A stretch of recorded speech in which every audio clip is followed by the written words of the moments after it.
আসসালামু আলাইকুম my beloved viewers, welcome to my another new blog.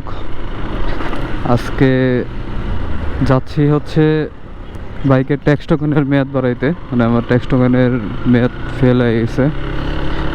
গত জুনের 1 তারিখে হচ্ছে ট্যাক্স টোকেনের মেয়াদ শেষ,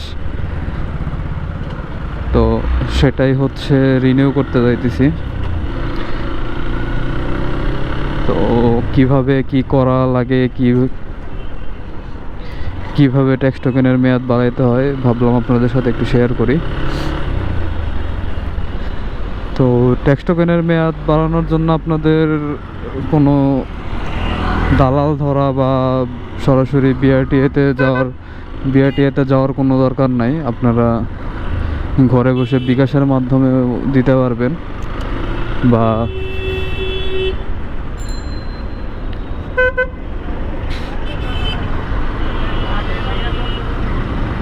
আপনারা বিকাশের মাধ্যমে দিতে পারবেন, কিংবা আপনার নিকটস্থ অনেকগুলো ব্যাংক আছে, যে ব্যাংকগুলোর মাধ্যমে আপনারা ট্যাক্স টোকেনের মেয়াদ বাড়াইতে পারবেন। আপনাদের কিছুই লাগবে না, জাস্ট শুধু ট্যাক্স টোকেন, আগের যে ট্যাক্স টোকেনটা ছিল ওই tax token plus voter ID কার্ডের ফটোকপির নিচে আপনার নাম্বার লেখে, আর যাদের সাপ্লিমেন্টারি এখন হচ্ছে নতুন অ্যাড করছে সাপ্লিমেন্টারি ফি, তো সাপ্লিমেন্টারি ফি যদি না দেওয়া থাকে তাহলে আপনাদের হচ্ছে 3450 টাকা লাগবে 2 বছরের মেয়াদ বাড়ানোর জন্যে।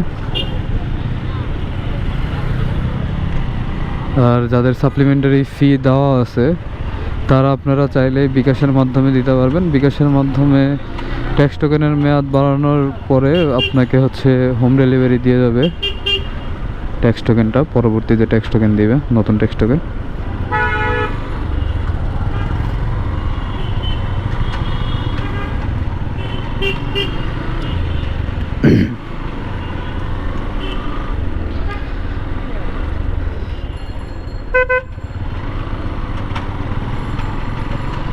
তো আমার হচ্ছে সাপ্লিমেন্টারি ফি দেওয়া নাই, এমনি হচ্ছে 2300 টাকা, আর 1150 টাকা হচ্ছে সাপ্লিমেন্টারি ফি।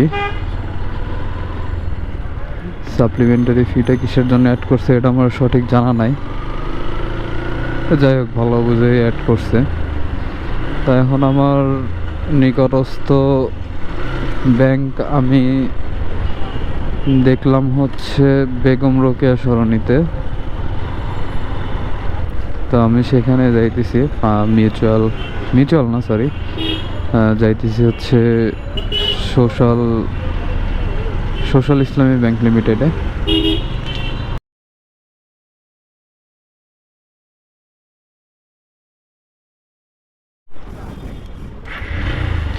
তো পরবর্তীতে সোশ্যাল ইসলামী ব্যাংকে আসলাম, আমাদের এখানে আগারগাঁও শাখায়।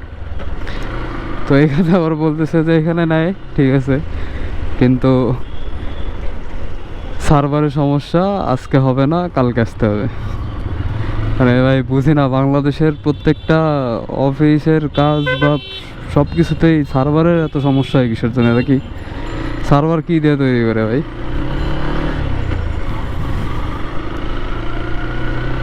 মানে যেখানে যাবো সার্ভারের সমস্যা, ভার্সিটির টাকা জমা দিতে যাও সার্ভারের সমস্যা, পাসপোর্ট বানাইতে যাও সার্ভারের সমস্যা, রেজিস্ট্রেশনের টাকা জমা দিতে যাও তাও সার্ভারের সমস্যা। তাহলে সার্ভারটা বানায় কোন ইঞ্জিনিয়ার? এরা এগুলা কি মেনটেনেন্স করে না, না কি সমস্যা আমি এটাই বুঝি না। সব কিছুতেই সার্ভারের সমস্যা, ফালতু সিস্টেম সব।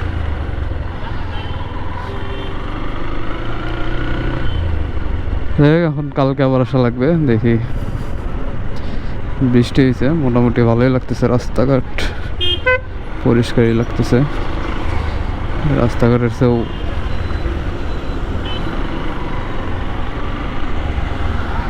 আর্মির আসতে পাসপোর্ট বানাইতে মনে হয় যে পাল্টি মারি।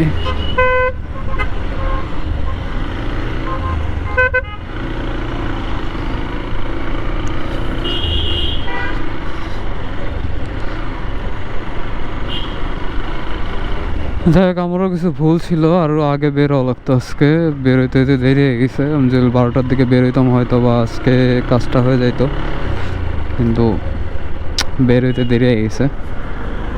আমি আগে টাকাও তুলছিলাম না ব্যাংক থেকে, প্লাস ঘুম থেকে উঠতে একটু লেট হয়ে গেছে।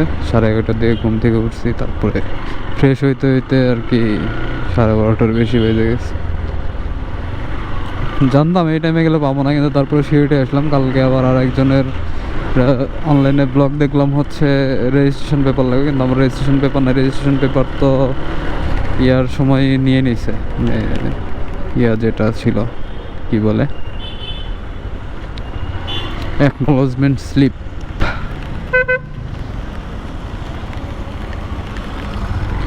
আবার বৃষ্টি নামছে,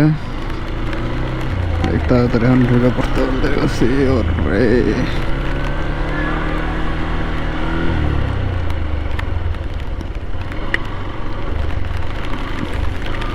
ভিজা গেলাম।